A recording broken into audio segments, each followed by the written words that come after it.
अमरावती के एक घर में पुलिस पहुंचती है और जैसे ही घर का दरवाजा खुलता है तो सामने जो तस्वीरें थीं उन्हें देख पाना हर किसी के लिए आसान नहीं था। घर के अंदर पड़े बेड से खून टपक रहा था और जब पुलिस ने बेड को खोला तो उसके अंदर थी दो लाशें जो इतना सड़ चुकी थी कि उन्हें पहचान पाना भी मुश्किल था।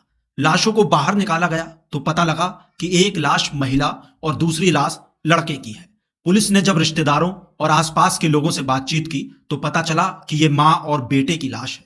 लोगों ने बताया कि घर में एक बड़ा बेटा भी है जो घर से गायब था और काफी दिन से किसी को दिखाई भी नहीं दिया था। पुलिस जब बड़े बेटे तक पहुंची तो उसने बताया कि वो ही अपनी माँ और भाई का कातिल है। उसने बताया कि उसने यूट्यूब देखकर आसानी से हत्या करने का तरीका सीखा और पहले अपनी माँ पर इस नए तरीके को आजमाया और मौत की नींद सुला दिया और फिर राज खुलने के डर से अपने छोटे भाई की भी हत्या कर दी। अपनी मां और भाई की हत्या करने के लिए 24 साल के युवक के तरीके और वजह जानकर आप भी सन्न रह जाएंगे। इस कातिल बेटे की पूरी कहानी अंत तक जरूर सुने ताकि आपको भी पता चल सके कि एक छोटा सा शक कैसे किसी परिवार की खुशियां छीन सकता है। क्या है इस खौफनाक हत्याकांड की कहानी, चलिए आपको सुनाते हैं। मगर उससे पहले जो लोग हमारे चैनल पर नए हैं वो चैनल को सब्सक्राइब कर लें और इस कहानी को ज्यादा से ज्यादा लोगों तक पहुंचाने की कोशिश करें। ये सच्ची कहानी महाराष्ट्र के जिला अमरावती की है। मोर्शी शहर के शिवाजी नगर इलाके में पिछले कई दिनों से तेज बदबू आ रही थी। ये बदबू ऐसी थी जिसे बिल्कुल भी बर्दाश्त नहीं किया जा सकता था। मोहल्ले के लोगों को लगा कि शायद कोई जानवर मर गया है जिसकी वजह से इतनी ज्यादा तेज दुर्गंध आ रही है। तभी एक पड़ोसी ने लोगों को बताया कि बदबू एक घर से आ रही है और लोग इकट्ठा हुए तो देखा तो वाकई में दुर्गंध एक घर से आ रही थी जो बंद पड़ा था। पड़ोसियों को किसी अनहोनी का अंदेशा हुआ तो घर में रहने वाले लोगों के रिश्तेदारों को इसकी जानकारी दी गई। नागपुर में रहने वाले रिश्तेदारों को फोन किया गया और उन्होंने बताया रिश्तेदार ने उस घर में रहने वाली नीलिमा कापसे और उसके बेटे आयुष कापसे को कई बार फोन किया मगर मां बेटे में से कोई भी फोन नहीं उठा रहा था। इससे रिश्तेदार भी परेशान हो गए और फौरन ही मोर्शी के लिए रवाना हो गए। रिश्तेदारों के मोर्शी पहुंचने पर तुरंत पुलिस को सूचना दी गई।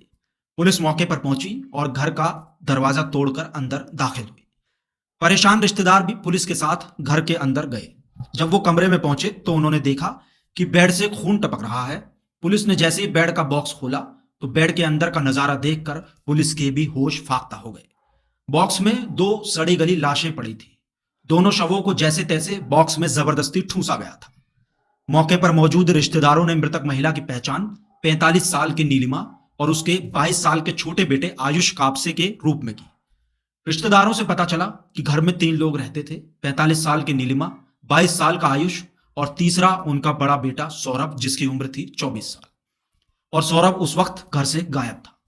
सबूत इकट्ठा करने के बाद दोनों शवों को पोस्टमार्टम के लिए भिजवा दिया गया और बड़े बेटे का फोन मिलाने की कोशिश की गई तो उसका फोन स्विच ऑफ आ रहा था, जिससे शक हुआ कि कहीं बड़े बेटे के साथ भी कोई अनहोनी तो नहीं हो गई या फिर इन दोनों हत्याओं के पीछे महिला के बड़े बेटे का ही हाथ तो नहीं है।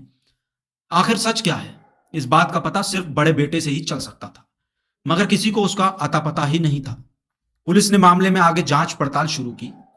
मृतक नीलिमा के बैंक खाते की जांच की गई तो पता चला कि 24 अगस्त को सौरभ ने अपनी मां के अकाउंट से लगभग 1.5 लाख रुपए अपने खाते में ऑनलाइन ट्रांसफर किए थे।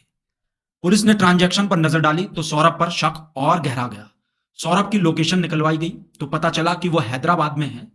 पुलिस हैदराबाद में मिली लोकेशन पर पहुंची और उसने सौरभ को पकड़ लिया और फिर अमरावती क्राइम ब्रांच पुलिस उसे हैदराबाद से अमरावती ले आई।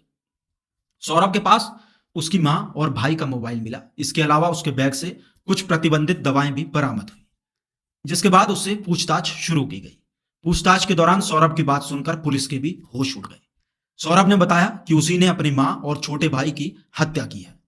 पुलिस ने सौरभ से हत्या की वजह पूछी तो एक और चौंकाने वाला खुलासा हुआ।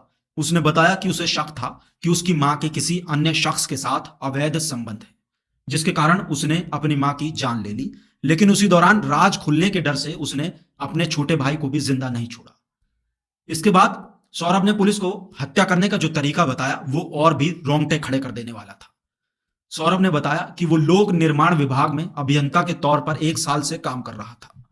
पॉलिटेक्निक में इलेक्ट्रिकल की पढ़ाई की थी और 8 साल पहले पिता का देहांत होने के बाद सौरभ पर सारे घर की जिम्मेदारी थी। मां के चरित्र पर शक होने से काफी दिनों से वो परेशान था और अक्सर अकेला रहना पसंद करता। मां के अवैध संबंध का शक उसके दिमाग पर हावी हो रहा था और जब यह बात उसके बर्दाश्त से बाहर हो गई तो उसने फैसला किया कि वो अपनी मां को जान से मार देगा।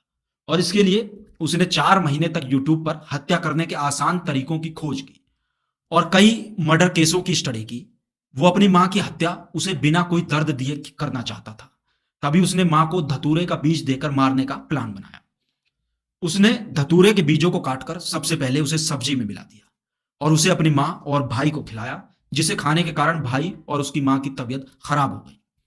इसके बाद इलाज के लिए उसने दोनों को अस्पताल में भर्ती करा दिया। जब तबीयत में थोड़ा सुधार हुआ तो वो दोनों को देखभाल के लिए घर वापस लेकर आ गया। दोनों को घर लाने के बाद उसने अपने एक कंपाउंडर दोस्त को घर बुलाकर मां और भाई दोनों को ग्लूकोज चढ़वाया। लेकिन घर में ग्लूकोज चढ़ाने के पीछे उसका मकसद कुछ और था। वो ग्लूकोज चढ़ाकर उन्हें ठीक करना नहीं बल्कि मारना चाहता था और इसके लिए उसने उसमें बेहोशी की दवा यानी एनेस्थीसिया का डोज ग्लूकोज की बोतल में मिला दिया था, जिससे दोनों की तबीयत और बिगड़ने लगी। इसके बाद वो धीरे धीरे घर में ही जहर और नशीली दवा का डोज देता रहा, जिससे दोनों की एक दिन जान चली गई। मौत होने के बाद उसने लाश को खुद दीवान बेड के अंदर डाला और घर में ताला लगाकर वहां से फरार हो गया और हैदराबाद निकल गया, क्योंकि उसे डर था कि अगर वो घर से कहीं बाहर लाश को ठिकाने लगाएगा तो वो पकड़ा जा सकता है। अवैध संबंध के चलते सौरभ केवल अपनी मां की जान लेना चाहता था, मगर उसे डर था कि उसका छोटा भाई कहीं उसकी पोल ना खोल दे। इस वजह से उसने दोनों को एक साथ मारने का प्लान बनाया। इस जघन्य वारदात को अंजाम देने के बाद सौरभ की मानसिक स्थिति काफी खराब होने लगी थी। जब पुलिस ने उससे पूछताछ की तो उसने बताया कि वो खुद भी खुदकुशी करने का मन बना रहा था। पुलिस के मुताबिक सौरभ ने कत्ल करने के लिए यूट्यूब और गूगल से सर्च कर तरीका सीखा था। उसने मां और छोटे भाई की हत्या करने की पूरी ट्रिक अपने दोस्तों और जानकारों की मदद के साथ साथ गूगल और यूट्यूब से ली। इंटरनेट का इस्तेमाल कर दिल्ली में लैब टेक्नीशियन की हत्या की खबर पढ़कर ठीक उसी तरह दवा का इस्तेमाल कर मां और भाई को मौत के घाट उतारा। सौरभ के कुछ दोस्त मेडिकल लाइन से जुड़े हुए थे, जो उसे जानकारी देते थे कि पूरी प्लानिंग को कैसे अंजाम देना है और पुलिस से बचना कैसे है। फिलहाल सौरभ को पुलिस ने मां और भाई की हत्या के अपराध में गिरफ्तार कर जेल भेज दिया है। वारदात में उसके दोस्त की भूमिका को लेकर भी जांच चल रही है। सौरभ का वो घर जो उसकी मां की डांट और छोटे भाई की शैतानियों से चहकता रहता था, वो घर अब कभी आबाद नहीं हो सकता। सौरभ ने महज एक शक के पीछे अपना बसा बसाया घर उजाड़ दिया और अपनी भी जिंदगी बर्बाद करके रख दी। सौरभ ने अगर अपनी मां से इस बारे में बात की होती तो आज शायद उसकी मां और उसका भाई जिंदा होते और सौरभ भी अपनी आजादी की जिंदगी जी रहा होता। आपकी इस पर क्या राय है, आप हमें कमेंट कर बता सकते हैं। और आगे भी क्राइम की ऐसी कहानियों के लिए हमारे चैनल खबर की खबर को सब्सक्राइब कर लें और हाँ, दोस्तों के साथ शेयर करना बिल्कुल ना भूलें।